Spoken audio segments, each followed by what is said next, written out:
എല്ലാവരെയും എൻ്റെ പുതിയ വീഡിയോയിലേക്ക് വെൽക്കം ചെയ്യുന്നു. ഇന്നത്തെ വീഡിയോയിൽ കാണിക്കുന്നത് ഒരു കിടിലൻ എഗ് മസാല ഫ്രൈ ആണ്.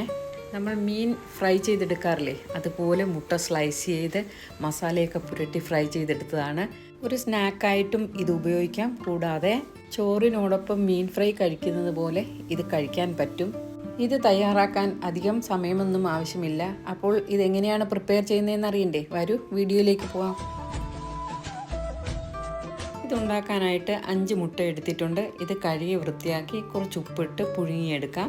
ഇനി ഫ്രൈക്ക് വേണ്ടിയിട്ടുള്ള മസാല തയ്യാറാക്കാം. ഇതിലേക്കായിട്ട് ഒരു ബൗൾ എടുത്തിട്ടുണ്ട്. അതിലേക്ക് 1.5 സ്പൂൺ മുളക് പൊടി ഇട്ട് കൊടുത്തിട്ടുണ്ട്. ഇത് കാശ്മീരി മുളകും എരിവ് മുളകും മിക്സ് ചെയ്താണ്.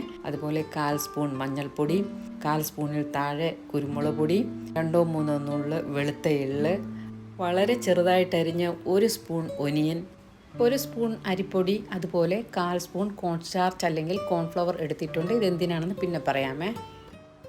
ആവശ്യത്തിന് ഉപ്പ്, ഒരു ചെറിയ സ്പൂൺ ജിഞ്ചർ ഗാർലിക് പേസ്റ്റ്. ഇനി ഇതിലേക്ക് 1/2 സ്പൂൺ ചിക്കൻ മസാല ചേർക്കാം. ഇതിന് പകരമായിട്ട് ഗരം മസാലയും എടുക്കാം. കുറച്ച് മല്ലിയില വളരെ ചെറുതായിട്ട് അരിഞ്ഞതും ചേർത്ത് കൊടുക്കാം. ഇനി ആവശ്യത്തിന് വെള്ളം ഒഴിച്ച് ഇത് മിക്സ് ചെയ്യാം. വെള്ളം കൂടരുത്, അതുകൊണ്ട് കുറേശ്ശെ ഒഴിച്ച് വേണം ഇത് മിക്സ് ചെയ്യാനേ.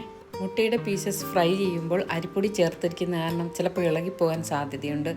അതൊന്ന് പിടിച്ചിരിക്കാൻ വേണ്ടിയിട്ടാണ് കോൺസ്റ്റാർച്ച് അല്ലെങ്കിൽ കോൺഫ്ലവർ ചേർത്ത് കൊടുത്തത്. ഇനി ഇതിലേക്ക് കുറച്ചുകൂടി വെള്ളം ചേർത്ത് കൊടുക്കുന്നുണ്ട്. ഇതാ ഇവിടെ മസാല നന്നായിട്ട് മിക്സ് ചെയ്തിട്ടുണ്ട്. ഇനി ഇത് കുറച്ച് നേരം അടച്ച് വയ്ക്കാം. ഇനി മുട്ട പുഴുങ്ങിയത് ഒന്ന് നോക്കിയിട്ട് വരാം. അതിൻ്റെ തോടൊക്കെ പൊളിച്ച് മാറ്റി ഒരു പാത്രത്തിലാക്കി എടുക്കാം. ഇതാ ഇവിടെ മുട്ട തോടൊക്കെ പൊളിച്ച് എടുത്തിട്ടുണ്ട്. ഇനി ഇതിനെ സ്ലൈസ് ചെയ്യണം. ഇതിലേക്കായിട്ട് ഒരു കട്ടിംഗ് ബോർഡ് എടുത്തിട്ടുണ്ട്. അപ്പോൾ എങ്ങനെയാണ് മുട്ട സ്ലൈസ് ചെയ്തെടുക്കുന്നതെന്ന് ഞാൻ കാണിച്ചു തരാം. നീളത്തിലാണ്. ഓരോ മുട്ടയും 3 പീസായിട്ടാണ് കട്ട് ചെയ്യുന്നത്.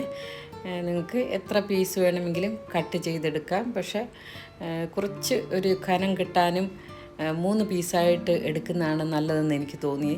അങ്ങനെ 3 പീസായിട്ടാണ് കട്ട് ചെയ്തത്.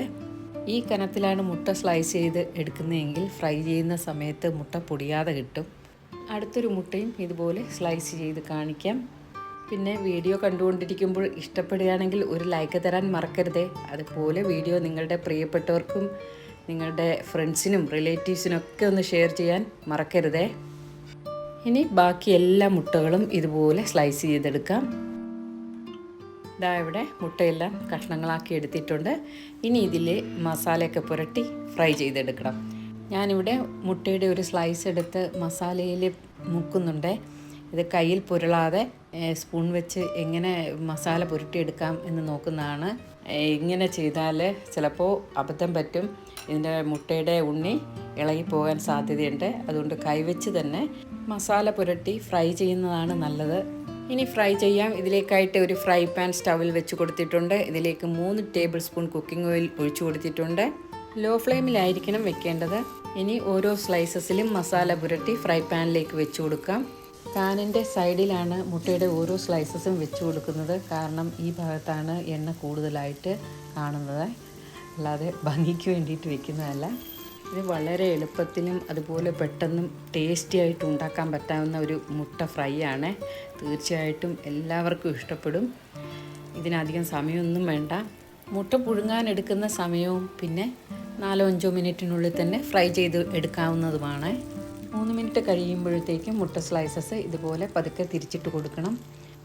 മറിച്ചിടുമ്പോൾ സൂക്ഷിച്ച് മറിക്കണേ. പെട്ടെന്ന് സ്പീഡിൽ ചെയ്യുകയാണെങ്കിൽ അതിൻ്റെ കോട്ടിങ് ഇളകിപ്പോകാൻ സാധ്യതയുണ്ട്. നേരത്തെ ഞാൻ പറഞ്ഞല്ലോ, അരിപ്പൊടി ചേർത്തതുകൊണ്ട് മറിക്കുമ്പോൾ ഇളകിപ്പോകാം. എല്ലാ സ്ലൈസസും തിരിച്ചിട്ടതിന് ശേഷം ഇനി കുറച്ച് കറിവേപ്പില ഇതിൻ്റെ മുകളിലേക്ക് വിതറി കൊടുക്കാം. നമ്മൾ ഫിഷ് ഫ്രൈ ഒക്കെ ചെയ്യില്ലേ, അപ്പോൾ കറിവേപ്പില ഇട്ട് കൊടുക്കാറുണ്ട്. അതുപോലെ തന്നെയാണ്. ഇനി ഇതേപോലെ ഒരിക്കൽ കൂടെ അങ്ങോട്ട് തിരിച്ചും മറിച്ചുമൊക്കെ ഇട്ടൊന്ന് ഫ്രൈ ചെയ്തതിന് ശേഷം തവയിൽ നിന്നും മാറ്റി കൊടുക്കാം.